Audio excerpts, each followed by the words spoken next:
Assalamualaikum warahmatullahi wabarakatuh. Perkenalkan, saya Rini Oktavia, CGP Angkatan 8 dari Kota Padang. Dengan pengajar praktik saya, Ibu Sylvia Adiswan Eskom, dan fasilitator saya, Bapak Jericho Sinaga SPD. Pada kali ini saya akan memaparkan elaborasi pemahaman modul 2.3 coaching untuk supervisi akademik bersama instruktur Ibu Istiqomah SPD MPD. Bapak Ibu guru SMA Bahasa Indonesia, boleh dilihat di bagian belakang ada perempuan muda, cantik, berjilbab biru. Itu saya 10 tahun yang lalu. Nah, sekarang sudah jadi nenek. Nah, kalau untuk kurikulum merdeka, Bapak Ibu, saya tidak ikut lagi seleksi nulis buku, saya ikut seleksi menjadi tim penilai buku teks pendamping kurikulum merdeka. Jadi buku teks yang dari penerbit-penerbit itu namanya buku teks pendamping. Kalau yang utama yang diterbitkan oleh Puspur. Nah, Pusbuk ya. Saya juga melatih menulis di mana-mana, termasuk ada teman yang pernah ikut saya tadi di Bukit Tinggi. Saya pernah melatih di Riyadh, di Mekah, Jeddah, Thailand, di beberapa perguruan tinggi selain di dinas-dinas ya, Bapak Ibu, atau di MGM, BNGMP. Tapi sekarang saya tidak lagi bergabung di penerbit yang biasanya saya ikut itu per Februari karena kesibukan di guru penggerak, kemudian di praktisi mengajar gitu. Tapi saya masih menerima bila Bapak Ibu ada yang berkenan untuk berkolaborasi dengan saya, meminta jasa saya baik untuk pelatihan menulis maupun menyunting buku. Boleh nanti nomor saya disimpan Bapak Ibu ya. Dan juga menulis banyak buku, novel, puisi, cerpen, novel, tapi karena kesibukan yang agak setengah gila ditambah dengan mengerjakan disertasi, saya setahun ini kemarin 2022 sama sekali nggak nulis buku ya Bapak Ibu ya. Di guru penggerak saya mengambil peran sebagai fasilitator. Saat ini saya adalah Korfasil di PBGP Jawa Timur bersama 293 fasilitator dan 700 berapa saya lupa PP gitu ya, membersamai beliau-beliau mengampu PGP Angkatan 9 di PBGP Jawa Timur. Saya juga biasanya jadi fasilitator pemandu untuk calon BIMTEK-nya calon fasil, calon PP, dan saya juga menjadi instruktur. Yang terakhir ini yang seru, saya juga mengikuti program praktisi mengajar, jadi semacam jadi dosen di beberapa perguruan tinggi, dan modelnya kita kayak di marketplace gitu ya, kita seperti punya affiliate di TikTok atau di Shopee, kita punya toko menawarkan mata kuliah yang kita bisa ampu, dan kemudian kita akan dipinang oleh perguruan tinggi yang tertarik. Nanti kita bisa share-share berbagi pengalaman ya, bagaimana menjadi praktisi mengajar. Semoga perkenalan akan masuk ke berikutnya. Bapak Ibu, apa sih yang akan dipelajari di modul 2? Sejatinya Bapak Ibu diharapkan mampu menetapkan tujuan, membuat rencana, dan menentukan cara untuk mencapainya dalam meningkatkan kompetensi dan kematangan diri. Bapak Ibu juga diharapkan mampu memfasilitasi guru lain dalam mengevaluasi, memfasilitasi guru lain dalam mengevaluasi pembelajaran berdasarkan data dan tingkat pencapaian murid. Bapak Ibu juga terampil menerapkan pendekatan coaching untuk pengembangan diri guru dan rekan sejawat. Nah, jadi ada tanggung jawab untuk meningkatkan kompetensi guru lain. Nah, untuk modul 2.3 apa arahannya? Bapak Ibu mempunyai paradigma berpikir coaching dalam komunikasi untuk mengembangkan kompetensi rekan sejawat. Nih, jadi Bapak Ibu sudah punya tanggung jawab meningkatkan kompetensi rekan sejawat, bukan diri sendiri. Lalu menerapkan praktek komunikasi memberdayakan dengan menggunakan paradigma berpikir dan prinsip coaching. Yang nomor 3, melakukan percakapan berbasis coaching dalam komunitas sekolahnya untuk mengembangkan kompetensi rekan sejawat. Lihat Bapak Ibu, di capaian modul ini memang ada peran Bapak Ibu untuk meningkatkan kompetensi rekan sejawat. Kenapa Bapak Ibu? Karena memang di PGP ini Bapak Ibu dicetak menjadi seorang pemimpin pembelajaran, bahkan Bapak Ibu beri kesempatan untuk menjadi seorang kepala sekolah nantinya. Nah, capaian khusus ini terkait dengan materi-materi ya Bapak Ibu ya. Apa saja sih yang akan dipelajari yang harus Bapak Ibu pahami tentang konsepnya coaching itu secara umum apa, perbedaan coaching dengan mentoring, konseling, fasilitasi dan training, lalu kemudian bagaimana menerapkan konsep coaching dalam supervisi akademis untuk meningkatkan kompetensi rekan sejawat, bagaimana komunikasi yang memberdayakan, kemudian mengartikan paradigma berpikir dan prinsip coaching, kemudian melakukan percakapan coaching dengan alur tirta, mempraktekkan kompetensi inti coaching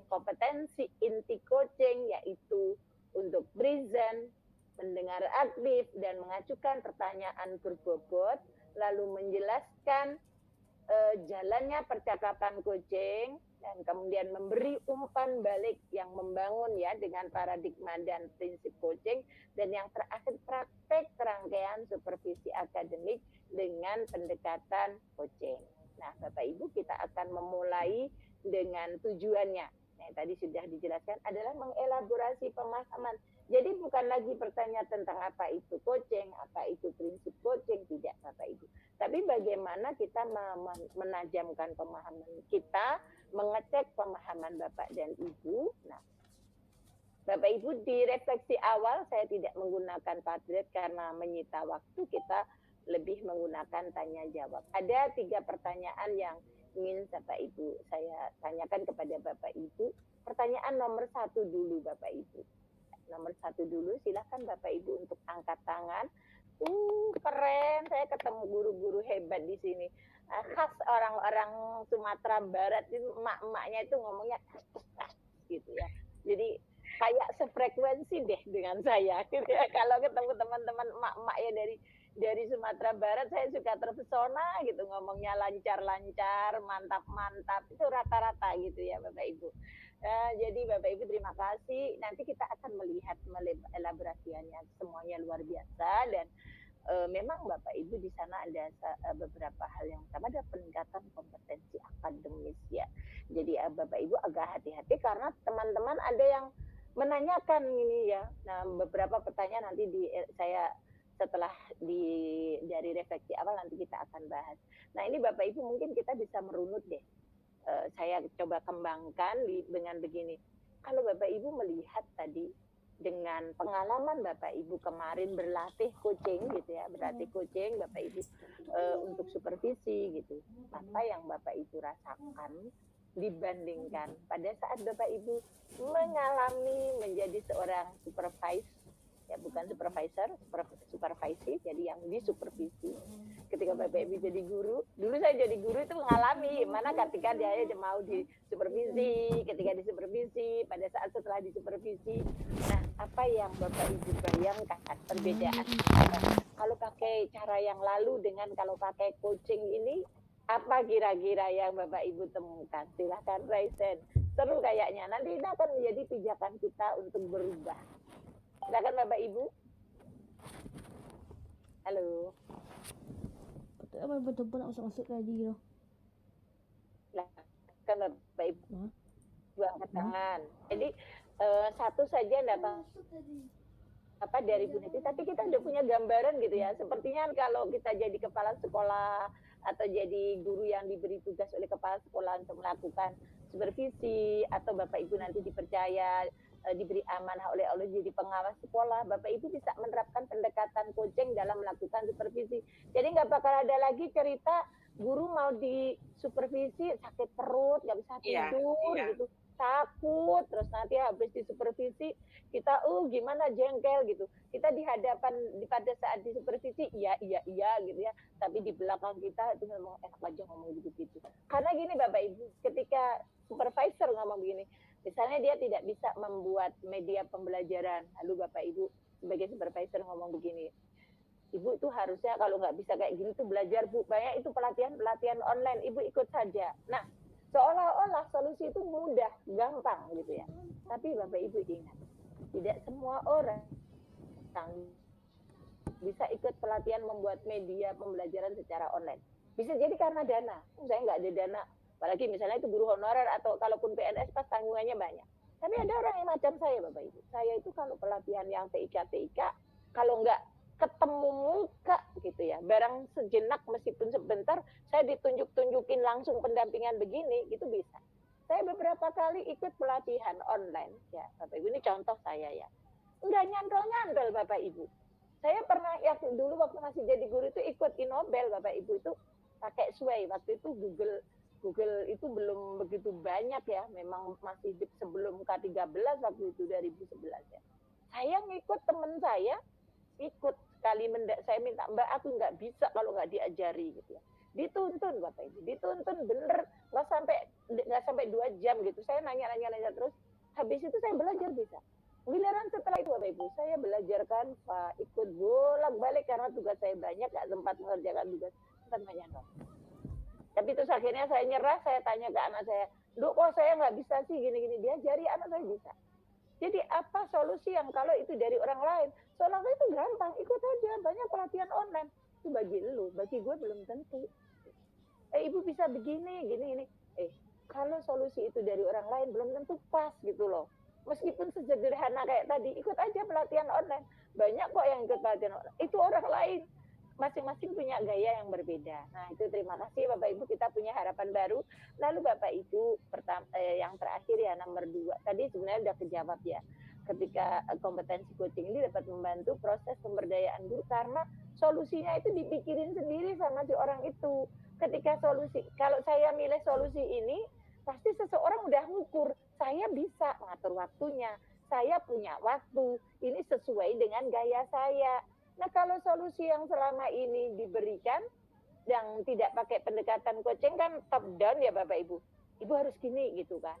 Nah kadang-kadang menimbulkan gitu ya. Nah kemudian yang terakhir nih pertanyaannya Bapak Ibu, silahkan ditulis di chat box. Menurut Bapak Ibu boleh tuliskan dalam pertanyaan, boleh dalam 1-2 kata, apa yang masih Bapak Ibu perlu dibahas gitu ya.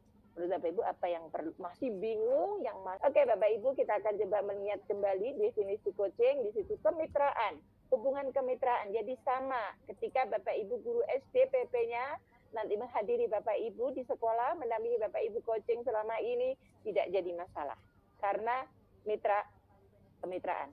Nah kemudian adalah percakapan yang kreatif dan memicu pemikiran untuk memaksimalkan potensi pribadi dan profesional klien. Artinya, Bapak Ibu kliennya, kucinya diakui punya potensi, hanya didampingi. Nah, Bapak Ibu, ini sesuai dengan pendapatnya Ki Hajar, bahwa kita itu menuntun. Artinya kalau murid sudah punya potensi, kita tuntun. Begitupun dalam coaching ini, Bapak Ibu guru yang di coaching sejatinya sudah punya potensi. Nah, Bapak Ibu lihat di sini, bahwa hubungannya kemitraan yang setara dan coach sendiri yang mengambil keputusan. Coach hanya mengarahkan saja, coach-lah yang membuat keputusan. Beda dengan mentoring. Kalau mentoring itu ngomong, kalau saya dulu begini, caranya begini. Jadi kamu bisa niru cara saya. Nah itu mentoring itu berdasarkan pengalaman, di praktis gitu ya. Kalau konseling ini sudah pakar, jadi Anda harus begini, teorinya dimunculkan, dasar-dasarnya, konsepnya. Nah, di dalam coaching, Bapak Ibu ada paradigma berpikir. Yang pertama, fokus pada kunci. Jadi kalau supervisi akademis yang selama ini dilakukan itu, utamanya hanya untuk pengawasan, untuk bagaimana tugas kepala sekolah terlaksana, ya, untuk ngecek apakah guru ini kerjanya bagus atau tidak, berarti itu belum fokus kepada kunci. Kalau fokus kepada kunci apa? Kunci ini butuh ditingkatkan apanya, potensi yang perlu diasah apa gitu ya. Kemudian yang berikutnya bersikap terbuka dan ingin tahu lebih banyak. Karena itu Bapak Ibu yang jadi coach ya. Yang jadi coach itu benar-benar mendengarkan, bertanya dengan hati, hadir gitu ya. Lalu memiliki kesadaran diri yang kuat. Jadi sadar ini ada rasa empati, mau mendengarkan. Ini teman saya butuh pertolongannya yang di mana, bagian mana yang perlu saya masukkan. Oh, coach saya lelah, capek. Oh, dia agak males-malesan. Ada apa ini? Bapak Ibu harus apa ya? istilahnya itu trakeanya harus berdiri semua nih, mendengarkan dengan hati dan pikiran. Lalu kemudian juga membantu kucing melihat peluang-peluang baru. Ini masih umum ya Bapak Ibu. Saya lanjut dulu. Nah Bapak Ibu, ini saya skip ya Bapak Ibu. Nah, prinsip coachingnya bagaimana Bapak Ibu? Ada kemitraan, ditandai oleh adanya tujuan percakapan yang disepakati, idealnya tujuan datang dari kunci. Jadi ditanya tuh apa nih yang mau kita bahas, Bapak Ibu mau meningkatkan apa, mau membahas tentang apa, itu idealnya itu kan seharusnya ya jadi datang dari kunci. Lalu bagaimana Bu? Ada pertanyaan juga di LMS. Kalau kuncinya nggak tahu apa yang mau dibahas, ini yang mau kita bahas hari ini untuk coaching. Nah, Bapak Ibu, sebelum ke situ, menurut saya ada baiknya Bapak Ibu menyampaikan kepada teman, terutama nanti ketika ini kan masih awal ya Bapak Ibu mau belajar praktik coaching ke teman sejawat. Sampaikan dulu, jelaskan apa sih coaching. Maka Bapak Ibu harus paham di sini. Bapak Ibu nggak bertindak sebagai pakar, tapi sebagai mitra. Jadi modelnya gini loh Bu, nanti bukan saya yang memberi masukan atau nasihat pada Ibu. Ibu harus gini supaya ngajarnya jadi bagus, enggak. Tapi kita akan diskusi, Bapak Ibu sendiri yang nemuin jalannya. Gitu. Jadi Bapak Ibu, saya bukan lebih pintar dari Ibu, tapi saya mitra. Kenapa? Karena kadang-kadang kita nggak tahu kekurangan kita seperti apa, gitu kan. Kadang-kadang kalau kita bingung sendirian, orang itu kalau bingung sendirian ya Bapak Ibu ya, itu di sini buntu, betul tidak? Tapi kalau kemudian dia cerita, dia ngomong kepada orang lain, kebuntuannya keluar. Begitu kebuntuan, kebingungannya keluar, dia di otaknya ini bisa diajak jalan. Betul tidak? Masih ingat ini kalau kita bukan bicara soal coaching aja. Kita ambil contoh orang yang curhat. Bukan restitusi, bukan coaching. Curhat aja. Kadang-kadang kita yang curhat aja udah blong. Nggak dilanjut, coba dikata dilanjut dengan coaching, itu malah selesai. Tapi kan tidak kadang menahan diri gitu ya. Kalau kita mau ngasih nasihat kok kayaknya kita sok pinter gitu ya. Kalau kita nanya-nanya ini kok mau tahu urusan. Nah tapi kalau ini urusannya adalah akademis seperti tadi disinggung teman-teman gitu ya, untuk peningkatan kompetensi gitu, kan jadi beda nih pertanyaannya. Bukan urusan gali, urusan pribadi.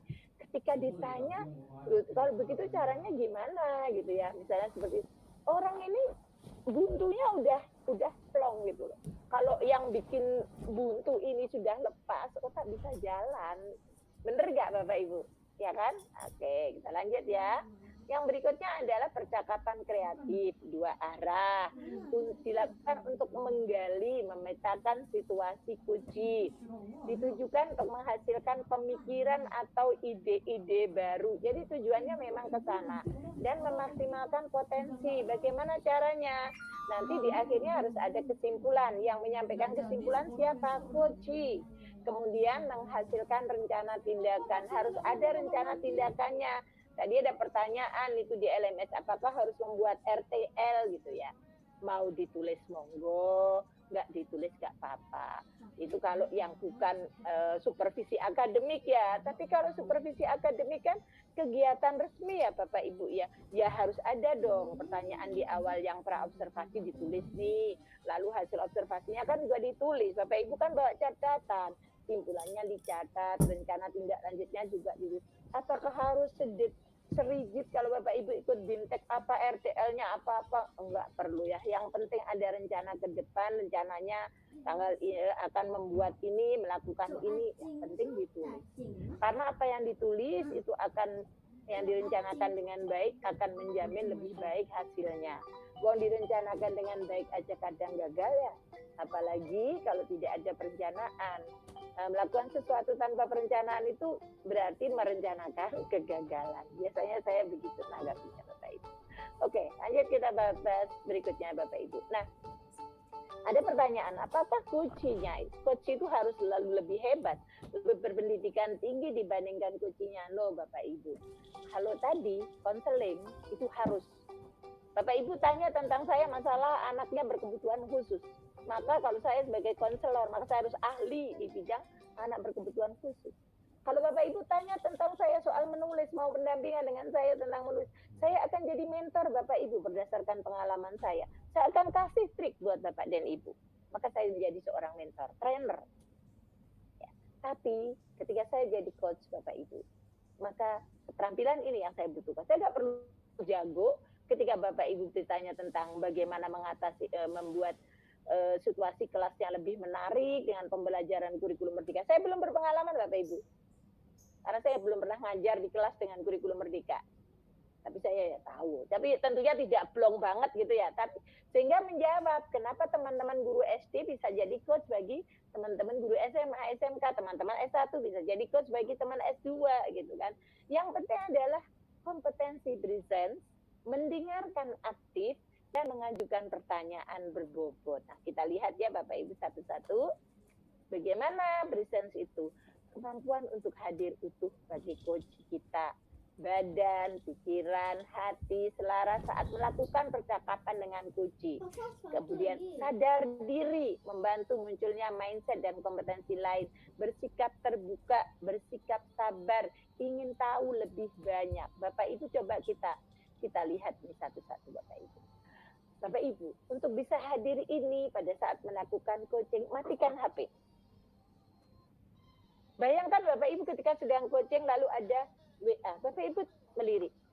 Lalu kemudian juga diharapkan ada you and I, kamu dan saya aja, tidak ada yang lain.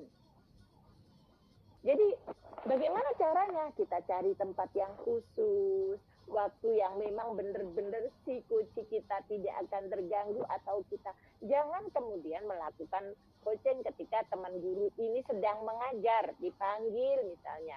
Padahal teman-teman ini masih ngajar, ngasih tugas, nanti diketok-ketok sama muridnya, Bu sudah selesai, atau Bapak Ibu sedang mendampingi siswanya melakukan kegiatan tertentu, atau apalah pokoknya.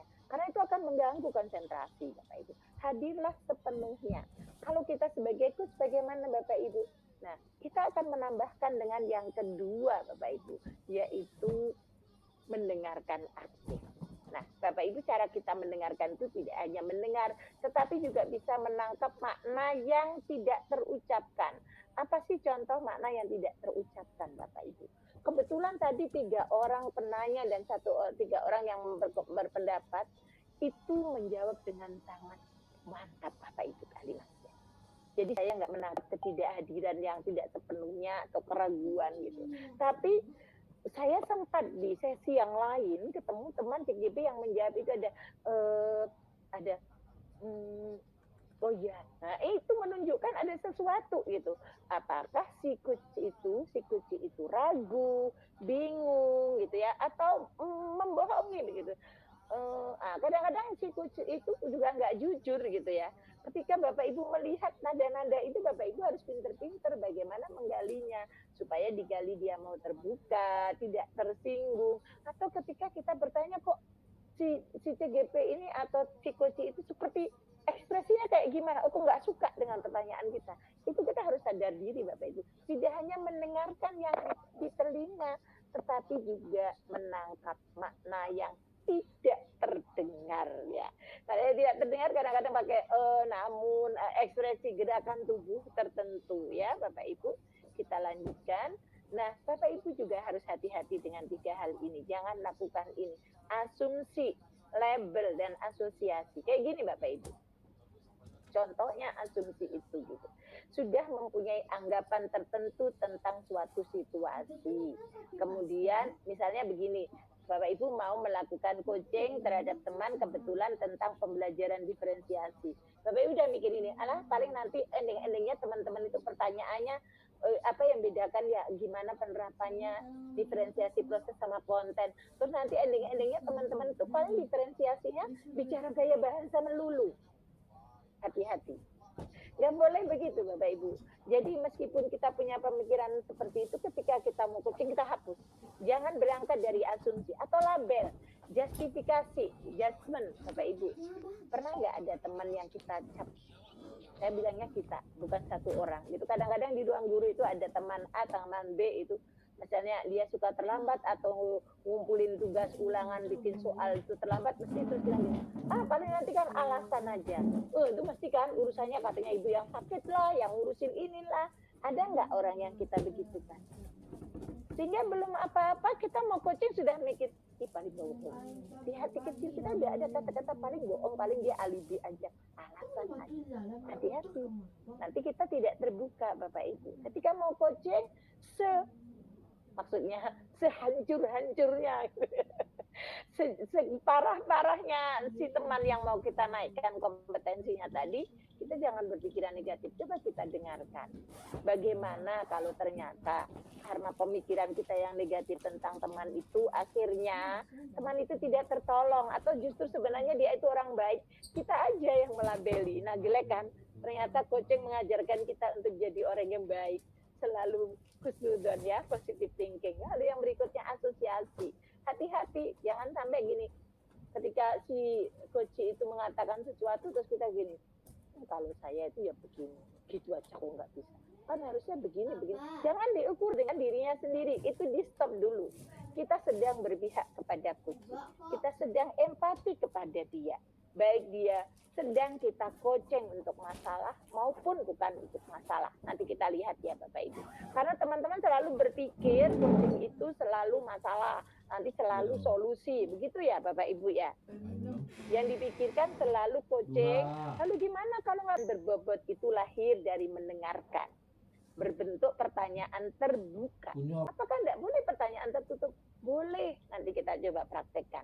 Lalu yang berikutnya membuat coach merenung, menggali, mengingat, mengaitkan, diajukan pada saat yang tepat. Nah, saya ingin Bapak dan Ibu satu orang raise hand yang mengatakan mengalami kesulitan untuk mengajukan pertanyaan berbobot. Bapak Ibu silahkan, satu orang saja. Saya butuh relawan Bapak Ibu. Iya, terima kasih Ibu Zelfa. Saya cari Ibu Zelfa. Ibu, selamat sore. Selamat sore, Ibu. Oke, Ibu kemarin sudah praktik pembelajaran. Coba lihat kalimat pertanyaan saya. Ibu kemarin sudah praktik coaching, Bu? Latihan? Sudah. Itu pertanyaan terbuka apa tertutup? Terbuka ya, karena jawabannya sudah dan belum. Dan sudah dilihat sudah. Karena saya sudah mengajukan pertanyaan tertutup, saya bisa maju ke berikutnya. Bu, bagian yang mana Bu yang kemarin merasa kesulitan, Bu? Itu Bu, saya inginnya pertanyaannya itu mengalir saja, tetapi di saat saya kemarin melakukan praktek coaching, saya itu pertanyaannya agak mikir-mikir begitu Bu, tidak mudah menyampaikan pertanyaan-pertanyaan yang bisa dijawab cepat oleh coach saya begitu Bu. Kebanyakan saya mikir waktu itu mana pertanyaan yang kira-kira setelah ini apa lagi yang mau ditanyakan, jadi begitu Bu. Jadi juga pertanyaannya tentu Ibu mikir apa pertanyaannya berbobot atau tidak ya Bun ya? Iya Bu. Berarti Ibu ini kita hari ini mau mencoba bagaimana menerapkan bagaimana mengajukan pertanyaan yang berbobot ya Bu Zelfa ya. Nah Bu Zelfa kemarin bisa Ibu ceritakan bagaimana praktik coaching yang Ibu lakukan sehingga Ibu masih ragu ini pertanyaannya berbobot atau tidak. Bisa digambarkan Bu, cerita dulu. Iya, untuk di awal saya masih bisa menjalankan fungsi saya sebagai coach. Tetapi di tengah-tengah pertanyaan itu Bu, bagaimana supaya coach itu bisa menjawab pertanyaan saya dengan jelas, dengan istilahnya saya menuju agar coach saya bisa menemukan solusinya, itu yang saya Bu, memancing pertanyaannya itu Bu, memunculkan pertanyaannya. Pertanyaannya gimana Bu waktu itu yang Ibu lontarkan, pertanyaannya apa, jawabannya bagaimana? Kemarin kan saya melakukan sebagai coach tentang permasalahan teman saya pada waktu itu tentang kurikulum yang selalu berbeda membuat beliau galau begitu Bu. Saya coba memberikan pertanyaan, di saat saya praktek kemarin coach saya bisa jawab dengan baik begitu Bu. Cuma saya belum yakin apakah memang itu atau memang coach saya yang baik, bagus nalarnya dalam menjawab pertanyaan saya begitu Bu. Boleh digambarkan pertanyaannya dan jawabannya seperti apa?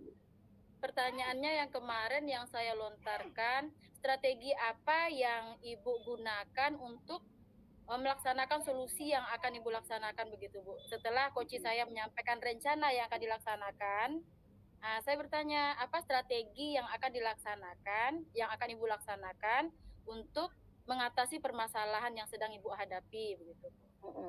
Terus dijawab Iya. bagaimana, Bu? Jawaban kunci saya pada waktu itu, beliau mau menyampaikan keinginannya untuk mengadakan workshop kepada kepala sekolah, kemudian mencari jawaban atau ilmu-ilmu sendiri, atau intinya belajar dengan mandiri, bisa buka YouTube, Google, atau bertanya kepada teman-teman. Itu yang beliau kemukakan kemarin, Bu. Itu kan langsung sudah ke RTL-nya ya, tindak lanjutnya, Bu ya. Coba kita mundur dulu nih.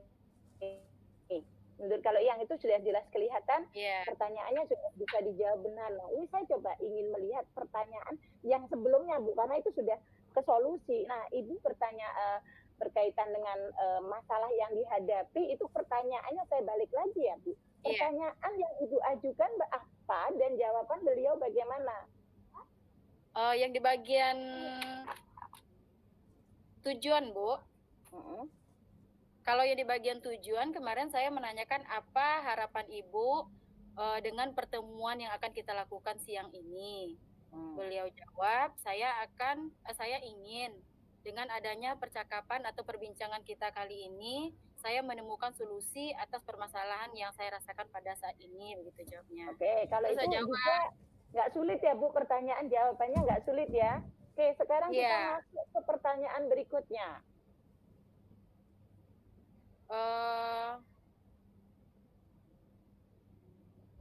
Pertanyaannya tentang permasalahannya lagi, Bu. Kira-kira apa yang menjadi permasalahan bagi Ibu sehingga mau menemui saya? Kan itu dijawab, saya merasa galau tentang adanya perubahan kurikulum yang membuat saya tidak paham dengan membuat RPP, kemudian cara penilaiannya dan macam-macam. Itu jawab kunci saya pada waktu itu, Bu. Terus Ibu bertanya apa lagi?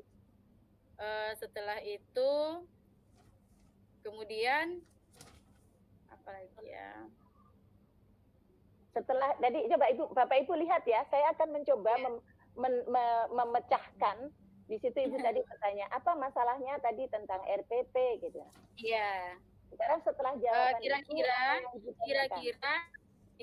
kira-kira apa harapan Ibu yang Ibu inginkan terhadap pembelajaran yang akan Ibu laksanakan begitu. Nah, menurut saya kenapa Ibu itu Bu. Kemudian beliau menjawab apa, Bu? Saya menginginkan pembelajaran itu sama begitu. Saya lebih paham sebelum menjelaskan kepada peserta didik saya, Bu. Karena beliau galau dengan kurikulum yang baru, beliau menginginkan, beliau pasti kan kurikulum sekarang berbeda-beda begitu, karena baru beliau belum paham betul. Jadi beliau betul-betul paham baru menyampaikan kepada peserta didik begitu, Bu. Terus jadi pertanyaan berikutnya apa yang Ibu ajukan? Kira-kira baru solusi saya tanyakan, Bu. Kira-kira dalam keadaan yang Ibu rasakan saat ini, apa solusi yang Ibu rencanakan? Apa solusi yang Ibu rencanakan untuk mengatasi permasalahan yang Ibu rasakan? Sekarang coba saya balik, Ibu. Ibu kan tahu tuh jawabannya. Saya stop dulu ya.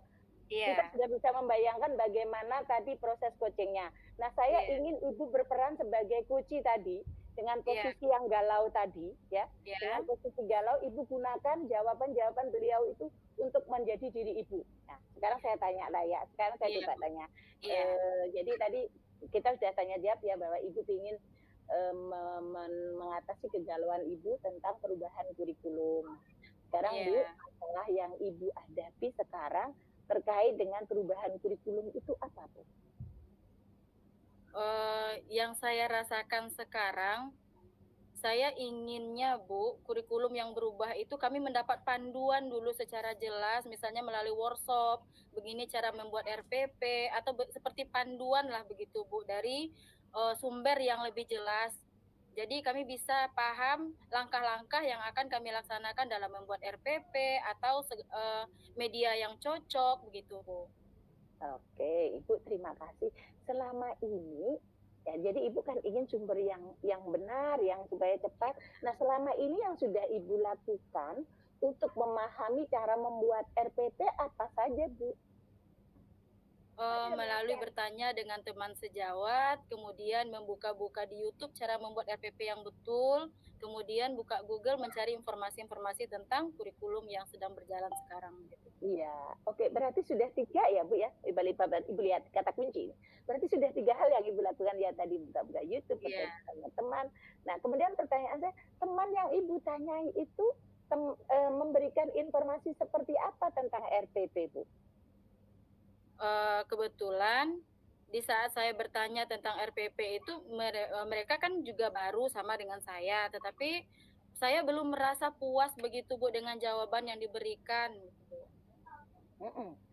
Jawabannya seperti apa Bu? Jawaban dari RPP-nya seperti ini, tetapi beliau belum bisa menjelaskan tentang instrumen penilaiannya bagus itu seperti apa. Dia juga bingung baru Bu. Oke, apakah Ibu juga bagaimana cara Ibu membuat saya salah kalimatnya ya. Mengapa Ibu meragukan? Bagaimana Ibu menguji keraguan Ibu? Instrumennya kok seperti ini gitu. Ya. Kok bisa ragu itu seperti mengapa Bu? Rasanya sekarang kan pembelajaran berdiferensiasi sekarang ya Bu. Tetapi sepertinya penilaian atau rubrik penilaiannya itu seolah-olah satu kelas peserta didik itu disamakan begitu Bu. Okay. Sementara pembelajaran sekarang kan pembelajaran berdiferensiasi. Iya, berarti ini ada kaitannya. Coba lihat Bapak Ibu, cara saya menggabungkan. Berarti ini ada kaitannya antara pembelajaran berdiferensiasi dan penilaian. Coba kita runut lagi Bu. Yang Ibu pahami tentang pembelajaran berdiferensiasi itu seperti apa ya Bu? Pembelajaran berdiferensiasi menurut pemahaman saya adalah pembelajaran yang mengkondisikan peserta didik di kelas dengan berbagai karakter yang berbeda. Kita bisa menghandle semuanya itu, semua anak bisa mengikuti pembelajaran yang kita hadirkan di kelas sesuai dengan kemampuannya yang berbeda-beda dan bakatnya yang berbeda-beda, Bu. Apakah sebenarnya apa sih menurut Ibu tujuannya melaksanakan pembelajaran berdiferensiasi itu? Agar peserta didik kan karena minatnya yang berbeda, bakatnya yang berbeda, kemudian pemahaman anak itu yang berbeda dalam menangkap pembelajaran. Jadi seorang guru harus mencoba menyesuaikan minat anak dengan cara mengajarkannya begitu. Oke Bu, ada minat, ada cara, ada pembelajaran Bu ya. Nah kalau kita kaitkan ini kan pembelajaran ya Bu ya, bukan ekstrakurikuler ya Bu. Jadi Ibu tadi kan tujuannya membantu anak di dalam pembelajaran berdiferensiasi itu untuk menguatkan minat bakatnya atau untuk tujuan yang lain sebenarnya Bu. Kalau ini kita bicara RPP dan tujuan pembelajaran, ke arah mana Bu? Kita kan tujuannya kan untuk kita melakukan pembelajaran itu untuk mencapai tujuan pembelajaran begitu Bu. Sebelum kita mengajar kan kita punya tujuan pembelajaran. Jadi trik guru supaya semua anak bisa mengikuti pembelajaran dengan baik dan tujuan pembelajaran bisa dicapai oleh semua anak yang berbeda, itu makanya guru harus pintar memilih trik dan cara atau memunculkan media-media pembelajaran sesuai dengan bakat dan minat anak, cara belajarnya begitu. Ada yang kinestetik, ada yang audio visual begitu. Jadi ini ya Bu ya, mohon maaf, ini saya coba klarifikasi bahwa pembelajaran berdiferensiasi itu tujuannya membantu siswa agar dapat mencapai tujuan pembelajaran yang ditetapkan. Seperti itu ya Bu ya. Iya. Nah, sekarang Ibu kita kembali Bu ya. Kalau menurut Ibu tujuan penilaian ini tentu yang dibicarakan sepertinya di asesmen sumatif ya Bu ya. Iya. Kalau tujuan penilaian itu untuk apa ya Bu ya? Yang sepemahaman Ibu. Tujuan sumatif yaitu untuk melihat seberapa kemampuan anak dalam menerima pelajaran atau mencapai tujuan pembelajaran kita Bu. Dalam mencapai tujuan. Jadi kalau begitu indikator penilaiannya kira-kira ke arah mana ya Bun ya? Kita membuat instrumen penilaiannya menggunakan apa Bun? Dasarnya menggunakan apa? Kalau itu tadi kan Ibu mengatakan bahwa tujuan pembelajaran diferensiasi membantu siswa mencapai tujuan pembelajaran, caranya bisa beda-beda. Lalu penilaian sumatif itu untuk mengukur pencapaian siswa terhadap tujuan pembelajaran. Kalau begitu indikatornya menurut Ibu dikembangkan dari mana, Bu? Dari tujuan pembelajaran, Bu. Yes. Kira-kira Iya. tujuan yang kemarin Ibu ajarkan tujuan pembelajarannya apa, Bu? Anggaplah ini sudah lanjut, Ibu akan ngomong tujuan pembelajarannya adalah siswa mampu bla bla bla. Berarti pengembangan instrumen pembelajarannya akan sampai di sana.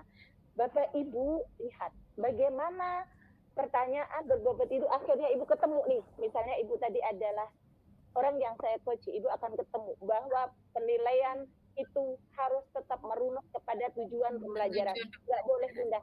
Mau pakai bentuk apapun itu, yang misalnya tunanetra mau dibacakan gitu ya, itu tetap saja titik tekannya dari tujuan. Jadi Bapak Ibu, begitu cara kita membuat pertanyaan berbobot. Jadi Bapak Ibu bayangkan saya minta ibunya ini menggambarkan, mengajukan contoh-contoh pertanyaan yang diajukan kepada temannya yang dikunci. Masih seperti hanya diminta pertanyaannya, tidak digali. Bapak Ibu coba mendengar, merenung, oh iya, ini Ibu kan saya minta menghubungkan tadi, mengaitkan, Ibu melihat ada mengaitkan antara penilaian dengan tujuan, ya kan? Mengaitkan antara diferensiasi dengan minat bakat siswa dengan tujuan. Kita harus receive, acknowledge, summarize, dan ask. Bapak Ibu tadi sudah saya praktikkan. Ada kata-kata kunci yang perlu Ibu tadi mengatakan galau, RPP, YouTube, meragu. Nah itu menjadi dasar saya untuk bertanya. Tapi Ibu tadi memang nggak ngomong tapi atau namun, orang mantap-mantap ini orang Padang ya. Lalu kemudian memberikan tanda-tanda Bapak Ibu tadi mungkin merasa ya saya begitu iya, oh iya, Bapak Ibu mantuk begini, menatap kunci kita, kemudian iya, mantap. Itu adalah cara kita memberi tanda bahwa kita benar-benar menerima, mendengarkan mereka, hadir gitu. Jangan hanya diem, apalagi sambil buka WA, apalagi ada yang ngetok pintu, ada telepon berbunyi diangkat, salam itu Bapak Ibu. Bapak Ibu ingat bahwa pada saat menerapkan coaching, pilih waktu yang benar-benar kita berdua, you and I, coach dan coachingnya benar-benar bisa fokus.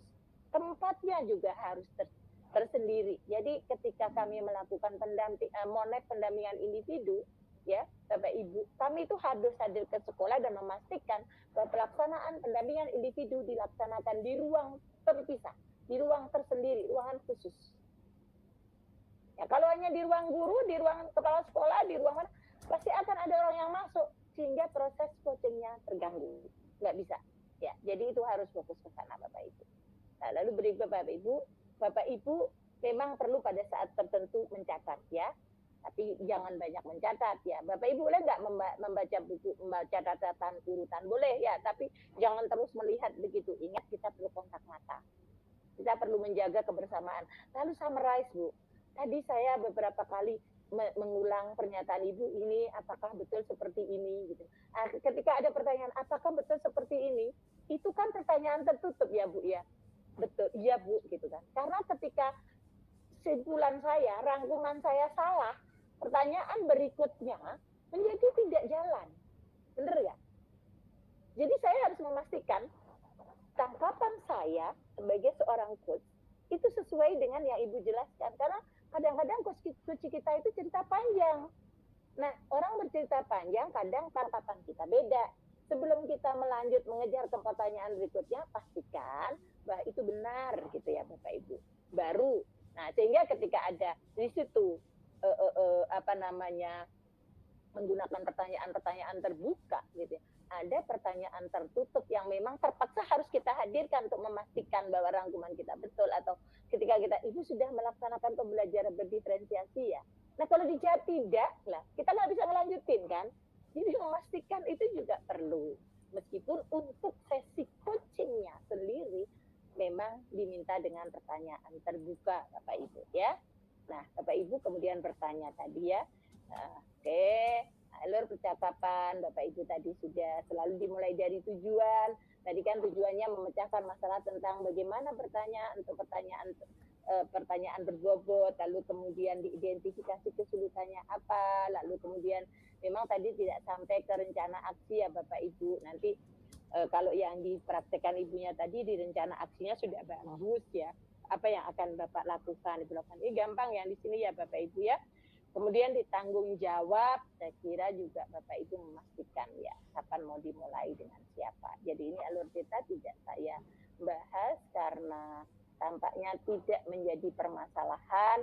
Lalu di sini Bapak Ibu, saya ingin menekankan di sini sehingga Bapak Ibu tahu di posisi mana Bapak Ibu melakukan coaching. Jadi percakapan coaching itu ada 4 basisnya. Yang pertama, percakapan untuk perencanaan, lalu untuk pemecahan masalah, untuk refleksi diri, dan untuk kalibrasi. Nanti Bapak Ibu lihat tugas kita. Tugas Bapak Ibu sebagai CGP itu percakapan berbasis coaching yang mana ya. Saya akan coba jelaskan dulu ya. Nanti Bapak Ibu tentukan sebenarnya tugasnya ini yang mana. Kita coba lihat Bapak Ibu. Percakapan untuk perencanaan Bapak Ibu. Itu apabila coach kita, orang yang akan kita coach itu punya rencana pengembangan jangka pendek. Misalnya Bapak Ibu punya seorang asisten atau orang yang mau dilatih untuk menghandle stafnya kurikulum nih, stafnya kesiswaan. Dia mau punya kegiatan, tapi dia orang baru gitu ya. Nah, sebelum dia melakukan kegiatan dia perlu kita coaching supaya perencanaannya itu bisa mantap. Artinya kegiatannya belum dilakukan, hanya perencanaan Bapak Ibu. Nah, apa yang dilakukan Bapak Ibu tujuannya apa yang ingin dicapai, apa mungkin capaiannya ada agar rencananya ini matang dari sudut ini silahkan dibicarakan. Lalu identifikasi rencana, ukuran keberhasilannya apa, oh nanti program ini benar-benar siap untuk dikerjakan, nah, misalnya seperti itu.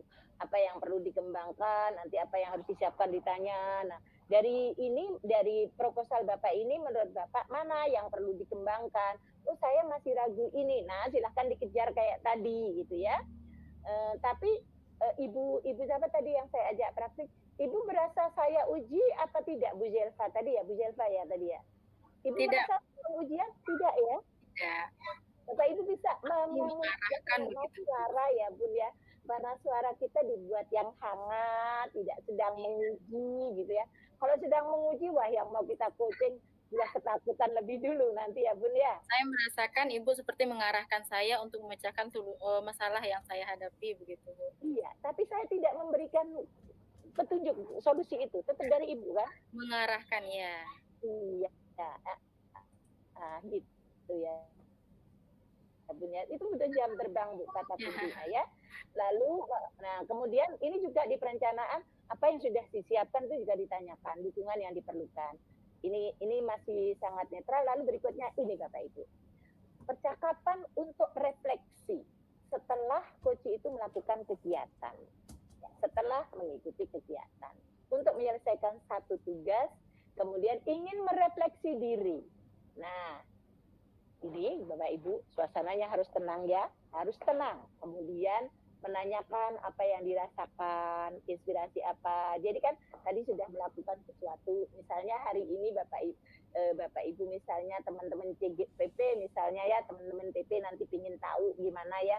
Aku tadi pendampingan individu itu gimana ya. Itu kadang-kadang PP kan kalau yang sekarang dari modul 23 mungkin masih sudah aman ya. Di awal-awal dulu mestinya menerapkan coaching antar PP, tanya aku tadi gimana ya perasaannya, gimana ditanya, lalu apa yang dari pengalaman tadi ternyata kalau saya begini tuh yang terjadi begini ya, wah perasaan saya gini. Nah ini ditanyakan aja lalu apa yang diketahui, yang dipahami oleh coach.